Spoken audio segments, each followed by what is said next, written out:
ഈത്തപ്പനയുടെ ഓല കൊണ്ട് കെട്ടിയ, ഈത്തപ്പനയുടെ തണ്ട് തൂണാക്കി നിർത്തിയ, മഴ പെയ്താൽ ഞങ്ങളുടെ മസ്ജിദ് ചോർന്നൊലിക്കുമായിരുന്നുവെന്ന് സഹാബത്ത് രേഖപ്പെടുത്തിയ മസ്ജിദിൽ ഇരുന്നു കൊണ്ട് ലോകത്തിന്റെ പ്രവാചക തിരുമേനി മുസ്തഫ സല്ലല്ലാഹു അലൈഹി വസല്ലം പറയുകയാണ്, എന്റെ മസ്ജിദിനെ നോക്കിക്കൊണ്ട് ദജ്ജാൽ ചോദിക്കും,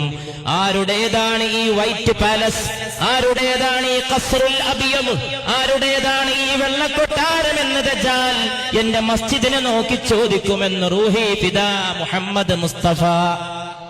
സല്ലല്ലാഹു അലൈഹി വസല്ലം. കൊല്ലങ്ങൾ കഴിഞ്ഞാൽ തന്റെ മസ്ജിദ് ഒരു കൊട്ടാരമായി മാറുമെന്ന്, അതിന്റെ നിർമ്മാണത്തിന് ലക്ഷോപലക്ഷം ഡോളർ ചെലവഴിക്കപ്പെടുമെന്ന്, അതിന് AC നിർവഹിക്കപ്പെടാൻ കിലോമീറ്ററുകൾക്കപ്പുറത്ത് എയർ കണ്ടീഷൻ പ്ലാന്റ് നിർമ്മിക്കപ്പെടുമെന്ന്, അതിനകത്തൊരൊന്നാന്തരം ഗ്രന്ഥശാല പ്രവർത്തനം ആരംഭിക്കുമെന്ന്, അതിന്റെ ചോട്ടിൽ ആയിരക്കണക്കിന് വാഹനങ്ങൾ പാർക്ക് ചെയ്യുന്ന സൗകര്യങ്ങൾ നിർമ്മിക്കപ്പെടുമെന്ന്, അതിന്റെ മിനാരങ്ങൾ മാനം മുട്ടി നിലകൊള്ളുമെന്ന്, അതിന്റെ പച്ച കുബ്ബ കണ്ടിട്ട് ലോകത്ത് ലക്ഷോപലക്ഷം കണ്ണുനീര് പൊഴിക്കുമെന്ന്